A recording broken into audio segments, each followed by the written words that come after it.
የአብይ ድራማ ነው ይሄ ምንድነው የሚያገናኘው የሚለው ያው እንደ ተመልካቹ ነው የሚሆነው። አፋር ገብቼ ለውጥ አመጣለሁ አለ። ወሎ የሆነ ግንባር ሄጄ ለውጥ አመጣለሁ አለ። ለውጡ እሱ ነው ያመጣው ያመጣው ለተለያየ ጉዳይ ነው። ግን ለውጡ ቅድም እንዳልኩሽ ነው መሰረት 10,000 ሰው አስፈጅተው ከሆነ አንድ ውጊያ ላይ አብይ ባለበት ውጊያ ላይ ወይ አብይ ያለበት በተባለው ውጊያ ላይ 20 ሰው ይሞታል ማለት ነው። ከዛ በዘለለ እዚህ ጋር የሚባል አላማቸውን ከማስፈጸም አንፃር ባይ ዘ ወይ አብይ ህዳር 30 ላይ ትግራይን ጨርሰን እኔ ከራሳቸው ባለስልጣናት የሰማሁት ነው። ያው ሁሉም ቋፍ ላይ ነበሩ አሉበት የተሸነፉ ሲመስላቸው እኛ እኮ እንደዚህ አልነበረም የሚሉ ኋላ ያሸነፉ እየመሰላቸው የሆነ ነገር አስበዋል ማለት እስከ ህዳር 30 ሁሉ ነገር አጠናቅቃለሁ ለሁሉም ሰው ነው ቃል የሚገቡ። ይሄ ድራማ የቃቃ ጨዋታ አይነት ነገር ነው የሚመስለው፣ ግን 10 ሺዎች የሚያልቁበት ነው። ከምቲ ሓደ ወዲ ኦሮሞ ከምቲ ሓደ ኣብ ክልል ኦሮሞ ዝነብር ዝኾነ ወዲ ኦሮሞ ናብ ኬንያ ናይሮቢ በፂሑ ንክመፅእ መኒኻ እንተዋኢኻ ዝብሎ ዘየለ እጂ ንሕና ከዓ እሳያና ንብል ኣነ ንሳ ዝኾነ ትግራዋይ ናብ ኤርትራ ክኸይድ ዝኾነ ኤርትራዊ ከዓ ናብ ትግራይ ክኸይድ መኒኻ ዝብሎ ዘየለ ዓይነት ኩነታት ክፍጠር እየ ዝደሊ። ኣብ ፖለቲካዊ መርገፂ ናተይ ናይ በኒ ክህልዎ ንኽእል እዩ፣ ግን እዚ ናይ ህዝቢ ረብሓ እዩ ንሱ እዩ ዝዓቢ። እንተ ደኣ ትማሊ ትግራይ ተጎዲኣ ኣብ ጎኒ ትግራይ ኣለና ትግራይ ማለት ፍንጫሕ መሰንገልና ኣሕዋትና እዮም እቲ ኣብ ዓለም ንዓና ዝመስል እቲ እንኮ ንሱ ጥራይ እዩ እወ ትክክል ኮይ ግን ግምጥል ኢልካ ሕጂ ኣብ ኣብይ ኣሕመድ ከይድካ ክትስለፍ ኣይግባእካ። ክዋግኡ እዮም ዝስልጥኑ ዘለዉ እዮም ዝብሉና እዚ ዓለም ዝፈለጦ እዩ። ኣብ ስምምዕ ሰላም ኮይንካ ክትደራደር ክትእምን ጠንካራ ናይ ፀጥታ ሓይሊ ክህልወካ ኣለዎ፣ ጠንካራ ሰራዊት ክህልወካ ኣለዎ። ካብዚ ወፃእ ዝፍፀም ስምምዕ ሰላም ይህሉን እዚ ኩሉ ዝፈልጦ እዩ። ንሕና ንፈልጦ ህዝብና ይፈልጦ ፀላእትና ይፈልጥዎ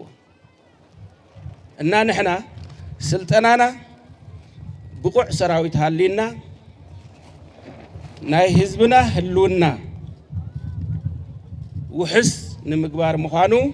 ግልጽ ክኸውን ኣለዎ። ወላ እኳ ወፍሮ ኣሉላ ቅድሚኦምን ድሕሪኦም ዝተሰዉ ሃርበኛታት ደቂ ትግራይ ስምዕ ፕሪቶርያ ተተፈረመ እቲ ስምዕ ምዒ ክብል ኣይከኣለን። ናይዚ ቀንዲ ፀገም እቲ ስምዕ ክትሓላላክ ዝገበረ መንግስቲ ብልፅግና እዩ። ብተወሳኺ ድማ ብሄራዊ ክሕደት ንፈፀመ ጠላም ጉጅለን ንኩሎም ስዋኣትናን ኣብ ቃል ጉድኣትናን ዝኸሓደን ንትግራይና መልእተ ህዝብናን ጠሊሙ መኸተና ዘመራስሕ ጥራሕ እንተይኮነስ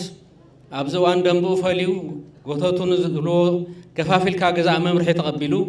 ብዝተፈላለየ ድሑር ስምዒታት እናላዓለ ሕድሕድና ክንዋዳእ ኣደዳ ፀላእን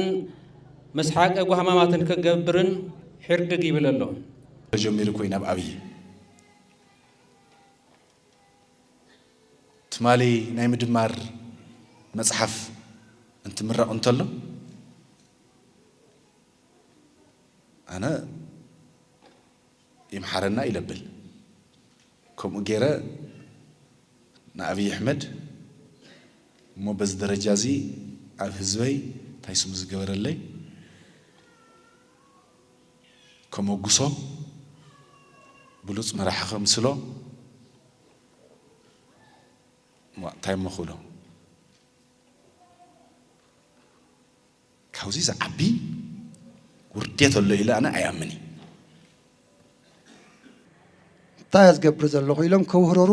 እዩ ዝግብኦም ዝመስለኒ። እንታይ እየ ዝገብር ኣለኹ ንመን እየ ክወግእ ምስ መን ኮይነ ናይ መስልጣን ከኽብር መወዳእትኡ ፀላእትና ዝሓሰብዎ እንተገይሮም ኣነ ኸ ናይ ህልውና ናይ ውሕስና ኣለኒ ድዩ ኢሎም ክሓስቡ ከከምታ ዝኸድዋ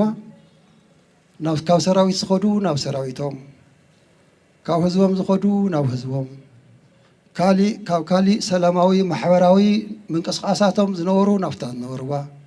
ክምለሱ መጋወርያ ናይ ፀላእቲ ከይኮኑ በዚ ኣጋጣሚ እዚ ኣሕዋትና ኢና ደቅና እዮም እና ናይ ሰላም ፃውዒተይ ከቕርበሎም ይደሊ። ናይ ሃይማኖት መራሕቲ عبيت عدي مورات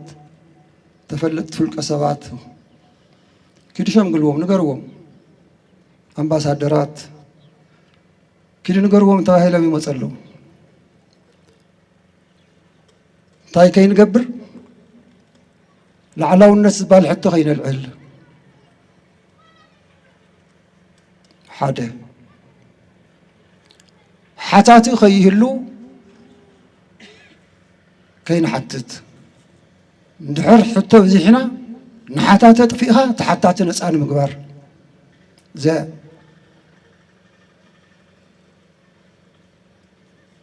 سلازي كل عينات مفرارحي مثلنا له سلاينا بزغيو نستط عميرنا جنا يهولنان ايدم كحزيم هو ايدم كحزيم توم كن حردكم ده كنقمدكم ده دايمايم بساتيو داي بحرم زدليو زي چاوم كوس زدليو كنقمدكم ده حردكم ده زنالو اي حردنا انا يقمدنا نحنا غتا خوينا يتملسمو حاده نكون حاده عينت نكون حاده بحل نكون حاده حساب نكون حاده فقر نحاس حاده مهللا نجبر كبلو زدل انا سلازي كبرين مقوسن نتم زحاله سماعاتنا كبرين مقوسن نعاتم يقبع كابتي يكون كابتي نتم زحاله سماعاتنا بجيجا يكون بجيجا استسووا دقنا كبرين مقوسن نعاتم يلو نحن نسعر يعني اللي مسواتي تجارو تني 17 عامت برتا وقالش بمولو نتجارو توحد زقبلت إثيوبيا نمفتر أو جنبت إسراء 1983 عام تمرت تجوي سو إثيوبيا خمي قبيلة خمي وحيتاتنا قال الدول قلت إيه لهزو تجري من جار عيدلن سلازي ملش بلوت مرح خون خليو ناي ملش بلوت مرح نتجن بمنصر ربحها هزو تجري بمنصر مرققات بهراوي متعد الهزو تجري تحتنا إساياس يطرح زي كونس مس إساياس زودا دري كونه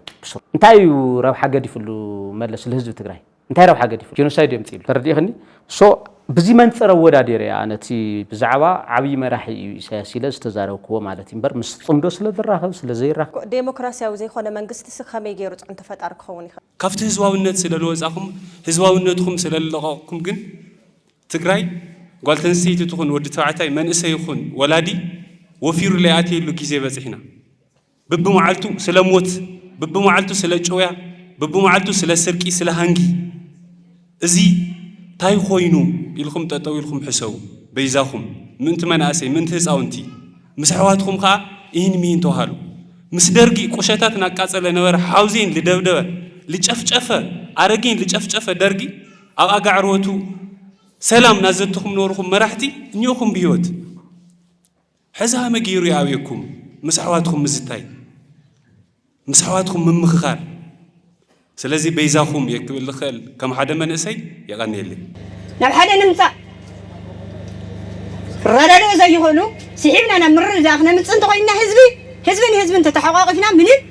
ካሊ ውላድናዮ ናህናዮ ባዕልትና ናብ ሓደ መስመር ክነምፅኦም ስለንኽእል ኣቱም ሰባት ያኽለና ሰላም ጌርና ኣብ ከባቢና ፍቕርን ሓድነትን ፈጢርና ሰላም ኒ ብሩኽ ዮሐንስ መስቀል بحاله خويننا نبعله يقبرنا فتاري بروخ زمرا يتعرقنا نخلوه زبطات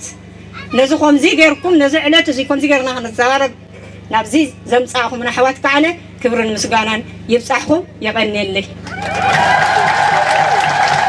አታደቅ መንና አብዚ ዘይተወልደ አብ ኤርትራ ዘይተወልደ ትግሮ አየሎ አብ ትግራይ ዘይተወልደ ኤርትራ ወሎ ኩልና ደቂ ሓደ ሰብ አይደቂ ሓንሰበይተ ይኮናን ወደ ደብዚ አብኮ አዋሊ ደከፍ መበልኮ ሓንቲ ናብ ሓንቲ መጥቅለልኮ ያድባዕለይ ዘረባ ከይነው ሕንቲ ዘይኮይኑ ደቂ መንና ንሕና እንካበይና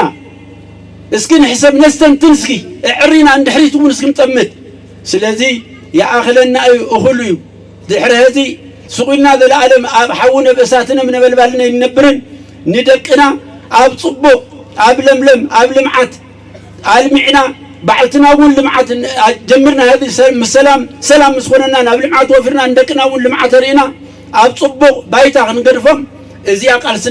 قال سنان كتخون أنا يمنا ودي اللهو سمعوني تشلكم سمعوني قني اللي تجري أو زحلف وجه ب360 ديجري أتخيبان يرا بالسودان وانت عاطي نيرو بمحرا كلل تعاطي نيرو ترى حيكونن وجهوني خفتلنا نيرو بعفار بتمساسالي بإرترا بتمساسالي حزب تجري متو موسنسينو جونوسايد تفتصموه مسكحك حس انت تفتصموه قداي جونوسايد كويني اوكي سو بقصاله ግን ትግራይ 360 ዲግሪ ህዝብ ትግራይ 360 ዲግሪ ተዓጽዩ ዝቅጥቀጠሉ ዕድል ክህል የብሉን ዝዕድል እዚ ንምዕፃው ወይ ድማ ትግራይ ዘላቂ ዝኾነ ውሕስና ከተረጋግጽ እንትኾይና ናይ ግድን ኣብ ቀጠና ዘለዎ ከባቢያ ዘለዎ ባይዞ ምስ ኤርትራ ጥራሕ ኣይኮነም ምስ ካልኦት ሃገራት እውን ጠንካራ ዝኾነ ርክብ ዲፕሎማሲያዊ ርክብ የድልየና እሞ بميلنا زاكل حزب تግራይ ኣብ ኬንዳ ይዝንሄው በብዓንቲ ይመውት حدا علامة نصوص لازنبرة ناي سراويتنا مودة بعلامة سينيرو من تهزبي توديو كان علامة يلن فقدو كيندا مربوط لقي وتبتين اللي حزبنا قالي بسودان قالي بتግራይ فقدو زيا اي تساخعتن سلازخونه ايو سراويتنا ابوتو زلو نزوي يستمعوا مكور عرا غير وصلو سراويتنا نزيلنا إنا نحسب مكور عرا أبرخا منوار طعم مالت يكونن هزواو الناس لزلوا واجن مكور عرا يخون دليت سلام مخارنا بدم بينقلت سلام متكلاو امنت حزب تግራይ متكلاو امنت كلهم عقمتات ناي تግራይ سراويت سلام يدلي ودب سلام تدلي بعوي حزب تግራይ سلام يدلي تسائلنا زنينا كنا تباهيلو كم دليت خينات كم صحترت خينات مسل كان تحتت كاس دلاي خينات تبهل لو الاوينتنا يكبرلنا الكاس لزحتت كدلاي سلام دلاي خينات تبهل تفنقل حزبنا يملس انت بالك دلاي خينات تبهل سيكون كاب حزب تግራይ نلعلي ኩናት ክንድምታይ ከቢድ ዋጋ ዝኽፍል ምዃኑ ኻሊእ ህዝብ ዘሎ ይመስለኒ ዓለም ዘንቀጥቀጠ ኃይል TDF ኮ ኣብ ተጠንቀቅ ኮይኒ ምንም ዝመጽ ነገር የለም ሄይ አውዚ ሰላማዊ ሰልፍ ገበረ TDF ኮ በሚዲያ ዋጭ ሰላማዊ ሰልፍ ይግበር ኣብ ዓዲ ጠቕሚ ይጥይቅ ዘሎ مر عد كو حليفي شيء تنزل او عد خوينو زي غباني هاوني حقو مريت بقى هو ولو ام كايدو TDF تغالالاي خندي عصم دوم زخسكسلا نزا تግራይና ማንም ዜጋ መንእሰይ ናይ ትግራይ ግን በብ ተወለደላ መሬትስ ይግቦ ስለዝኾነ ተጠይቀ ምንም ጸገም ይብል እዚ ስለዚ ጠይቀ መሬት ስለ ጽርግያ ወጪው ከምዚ ይላ ንሶም ነታ መሬት ንምርካብ ተጽዕኖ ፈጢርካ መሬት ደኾን ወሃብ ኢሎም እምበር ካሊ ፖለቲካ اللي دولي ما يكون زخونه ناي تግራይ حالي مخانا صنف ناي تግራይ زبهق مس 4 كيلو زل حيل خوينو نسالسا ويانه تግራይ زوق حيلناي كغرمني ايقبولن ማለት ብሄርተኛ ትኩኝ ከምኡን ውዱና صنف تግራይ زوق حيلي ايقبولن زخونه حيلي ناي تግራይ هاجرنت زبهق ኮይኑ ንናይ ትግራይ ሃገርነት ንኸረጋግጽ ምስ አብይ አሕመድ ኮይኑ ንሕወሓት ዝወቃዕ ግን ንዓይ ቀልዲ እዩ ትክክል ይኮነን ጌጋ እዩ ባህላዩ አውዚ ኮይኑ ተደልዩ ድላይ ግብር ይኽእል እንተኸውሉ ወውን ገድፎ እዩ ዘሎ እምበር ምስ አብይ ኮይኑ ወቂዑስ ሃገረ ትግራይ ከረጋግጽ ይኽእል ነው ዝብለክ ዘሎ ኢምፖሲብል ኣይኮን እዚ ብዙ ክሕሰውን ዘሎ ኣይመስለንን በኃይለ ሥላሴ ዝጀመረ ቃልሲ ህዝቢ ኤርትራ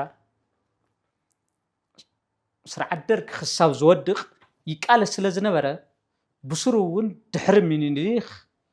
ኤርትራ ነፃ ዝነበረ ተዓዲያ ብስሩ ተረጋጊዕሙን አማሓዲረማ ይፈልጥ ነይሩ ብስሩውን ማለት እዩ ስለዚ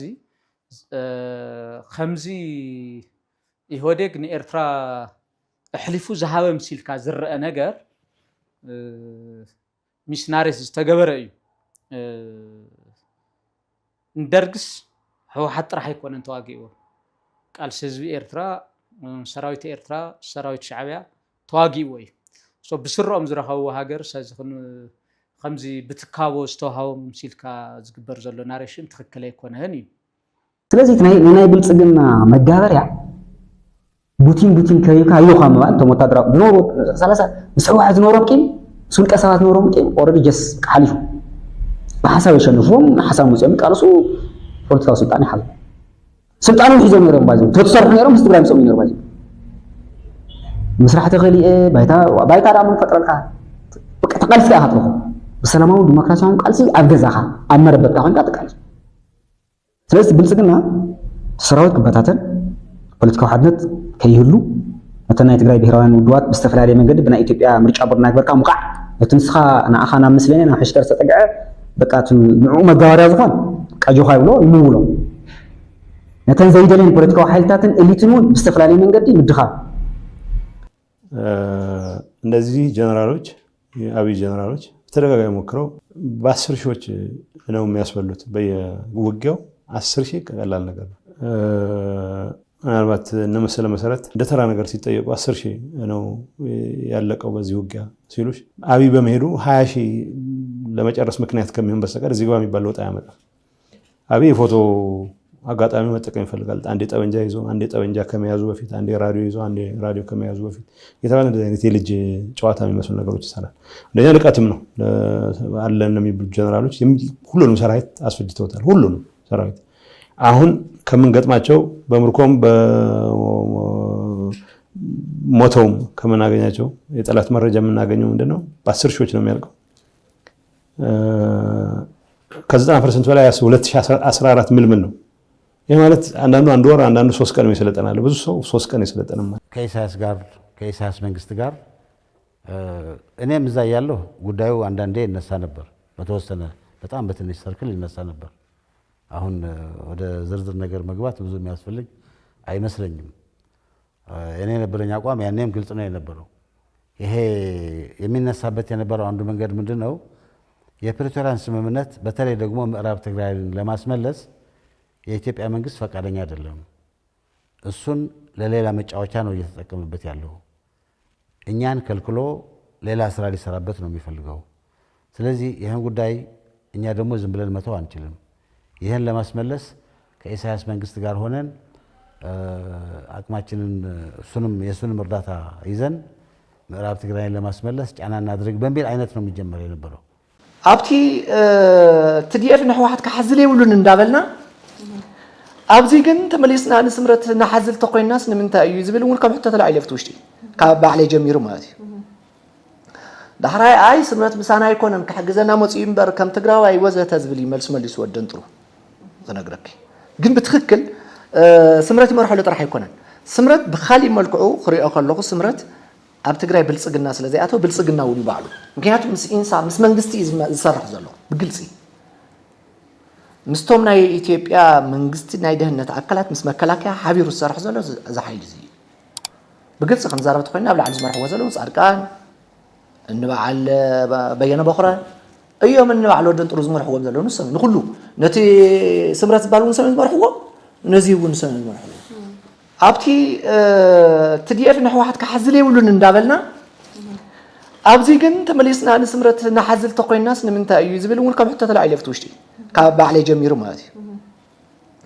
ዳሕራይ ኣይ ስምረት ምሳና ኣይኮነን ክሕግዘና መፅኡ እምበር ከም ትግራዋይ ወዘተ ዝብል ይመልስ መሊሱ ወደን ጥሩ ዝነግረኪ ግን ብትክክል ስምረት ይመርሖ ጥራሕ ኣይኮነን ስምረት ብኻሊእ መልክዑ ክሪኦ ከለኹ ስምረት ኣብ ትግራይ ብልጽግና ስለዘይኣቶ ብልጽግና እውን ይባዕሉ ምክንያቱም ምስ ኢንሳ ምስ መንግስቲ ዝሰርሕ ዘሎ ብግልፂ ምስቶም ናይ ኢትዮጵያ መንግስቲ ናይ ደህንነት ኣካላት ምስ መከላከያ ሓቢሩ ዝሰርሕ ዘሎ ዝሓይል እዚ ብግልፂ ክንዛረብ ተኮይና ኣብ ላዕሊ ዝመርሕዎ ዘለዉ ጻድቃን እንበዓል በየነ በኽረ እዮም እንበዓል ወደን ጥሩ ዝመርሕዎም ዘለዉ ንሰብ ንኩሉ ነቲ ስምረት ዝበሃል እውን ሰብ ዝመርሕዎ ነዚ እውን ሰብ ዝመርሕዎ ሳላ ለባማት መራሕቲ ትግራይን ኤሪትራን ጽምዶ ሓድሽ ምዕባለታት ብሓድሽ ምዕባለታት ይበጽሓሉ ይረአሉ ኣዝዩ ብዝሐጉስ መልክዑ ናይ ቀረባን ርሑቕን ቤተሰብ ሓቂ ብሓቂ እናተሓቋቆፈ እናተማኸየ ፍቅሩ እናተገላለጸ ይዝረከብ እዚ ድማ ኣፍተን ዘለዋ ወሰናት ናይ ክልተን ክልላት ክፍላት ሃገራት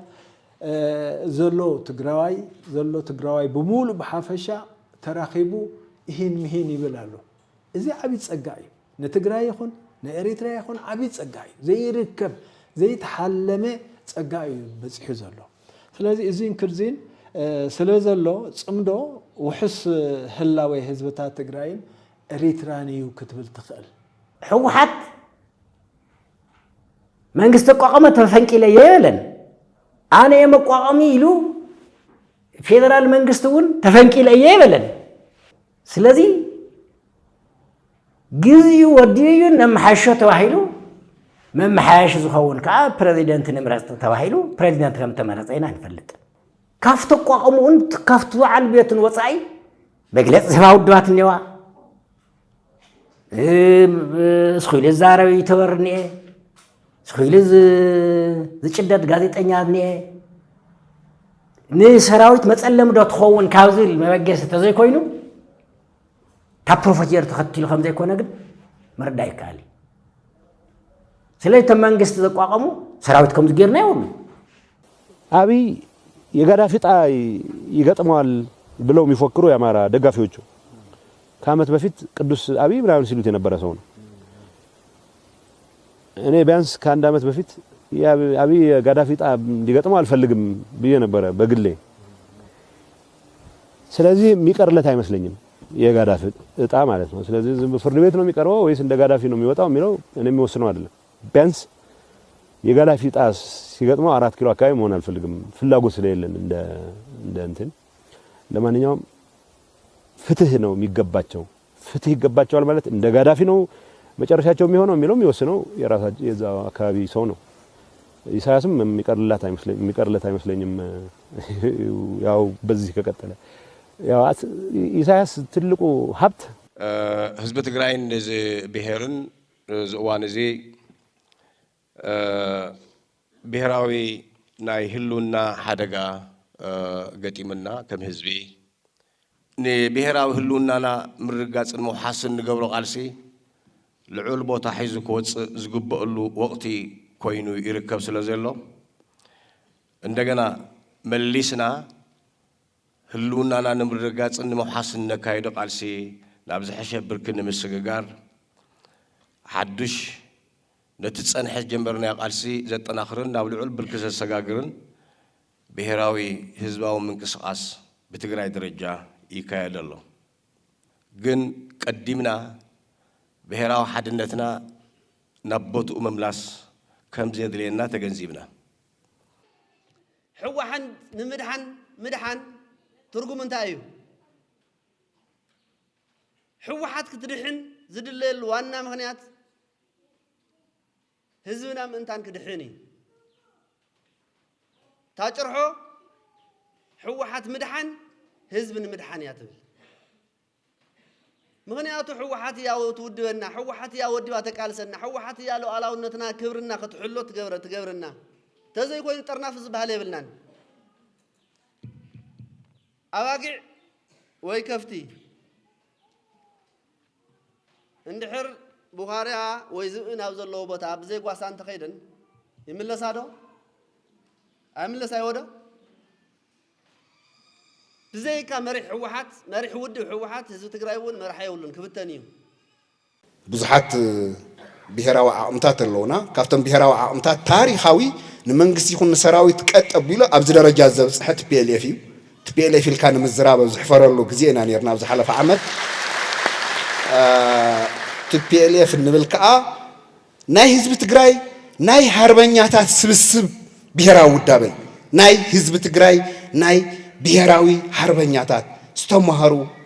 መናእሰይ ኩሎም ልዕሊ 65,000 መንእሰይ ትግራዋይ በኣና ወለዶ ብዝሓለፈ ዝተሰውአሉ ቃልሲ ሰዚ በቃ ፓርት ኦፍ ናይ ህዝቢ ትግራይ ታሪክ ምንም ናይ ነቲ ቲፒኤልኤፍ ሽም ምፍታው ዘይምፍታው ኣይኮነን ኣብ ቃልሲ ህዝቢ ትግራይ ናይ ባዕሉ ታሪክ ዘለዎ እንድ ውፅኢቱ እውን ዘምፀ ልምዓት ዘምፀ ኣነ ብትግራይ ልምዓት ኣይመፀን ቤዚካሊ ልምታይ እዩ ጌታቸው ጻድቃን ኣብኣ ተረኺዮም ኣብርሃም በላቴልካ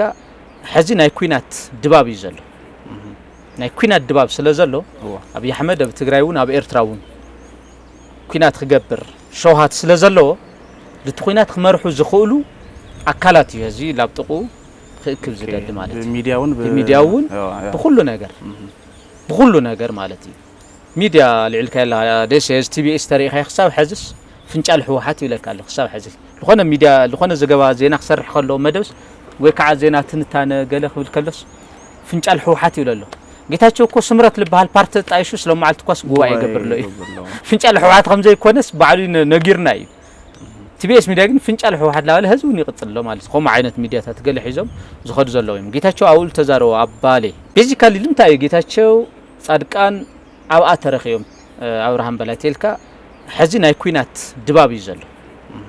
ናይ ኩናት ድባብ ስለዘሎ አብይ አሕመድ ኣብ ትግራይውን ኣብ ኤርትራውን ኩናት ክገብር ሸውሃት ስለዘሎ ልትኩናት ክመርሑ ዝኽእሉ አካላት እዩ ሕዚ ላብጥቁ خيكب زداد مالتي ميدياون بكل نجار مالتي ميديا لعلك لها ديس تي بي اس تاريخ حساب حزس فنجال حوحات يلك على حساب حزس لخونا ميديا لخونا زجوا زينا خسرح خلو مدوس ويكع زينا تنتانا قالخ بالكلس فنجال حوحات يلله قيتاتشو كو سمرت لبهال بارت تعيشوس لو معلت كوس قوا يقبر له فنجال حوحات خمزه يكونس بعدين نغيرنا تي بي اس ميديا ግን ፍንጫል ህወሓት ላባለ ህዝቡን ይቅጽል ማለት ቆም አይነት ሚዲያታት ገለ ሒዞም ዝኸዱ ዘለውም ጌታቸው አውል ተዛረው አባሌ ህወሓት ክድሕን ወይ ክጠፍእ ዝኽእል ብውሽጡን በአባላቱን ኮይኑ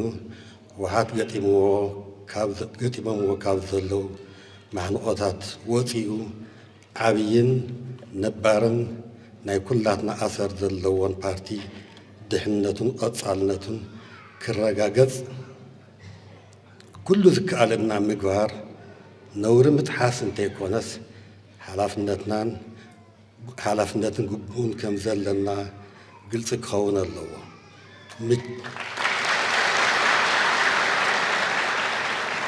متشو كنتاتي الكا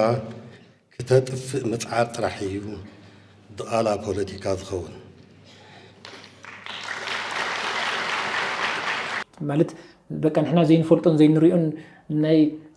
نعبي ناي كالوت بروجكت نبزوان ناخ في السمس كم نكبر دي الذي أنا أزوي بغنعنا نترينا يو سلامك حقسنا يزقبا سلام كلتي إزبتات بتعمي زدلي كبحال زلون ديامك نكركي منكسي إرترا سلامي دي مستبحاله ميدياتات يخونو بوليتيكال إليت يخون بوليتيكا ودعات يخون كم قرع وطيو صبو سلام يدلينا سلازي أفتم دردرات زيم ككاتو تلو كم تعنتو زول كيف نغلطي يحسب زلاق سلام بزمن من قدي أتينا يوعل الجرس زفت صمر الأقباب أم حرز بهالكلل بتي هجم من قسم سريت تفطيره أم حرز بهالكلل لينا رأس لازم نعم حرق جزءات بهال دحر هجم من قستك ما تأيخل صرح حق منقص زخون المخنات نايم حرق جزءات زبال كوسن زخيل بتحق منقص مسألة راح سلازم خونه مالتي سلازي والقايت نايم حرقيو زبال زراف مصيخل ወይ ከም ቀደምና ናብ ጎንደር ጠቅላይ ግዛት እንመለስ ተባሂሉ በዚህ ተዘራረብ ትኸልያ ትርጉም ይሁሉ ወደ ይሁሉ ራያ ናይ አምሓራ ይዝባሃል ዘረባ አምሓራ ዝባሃል ክልል ኢህአዴግ ይፈጥሩ ስለዚህ ከመግሮም ናይ አምሓራ ክልል ግዛት እዚ ይኩሎም ኢሎም ዘራው ዝኸሉ ሶ ጸረ ሕገ መንግስት ኢንፌክት ታይ ማለት እዩ ፌደራል ስርዓት ይፍረስ ማለት እዩ ፌደራል ስርዓት ተፈሪሱ ጥራሕ እዩ ግዛት ከተስፍሕ ትኽእል حونات كدلتلو يوم بهزبي درجة أحوات بتفطروا أحوات زخنا تفعلالي ناس أنحنا كنت تعرارق أنت لنا توانا نجر تحفاش بتيخون تحفاش هزبي ربحون سلامون دحن الناتونيو كرأز قبو نازيز بصحوه توصنو كم دلايم نعندور ببوليتيكا خنبرو زدليو مرحتي أيسانونيو بسنكزم مرحت زي أتوم يزهز بزي تفعلالي يصنيحو إتي أبجيجاز وعليه أبهلكيت يصنحي أم فللاي يصنحي حاون نفللاي يصنحي وعيلو حديرو بتا أوانا تتأياقي زي خنولو من قدي يلا حجي قن انت أيا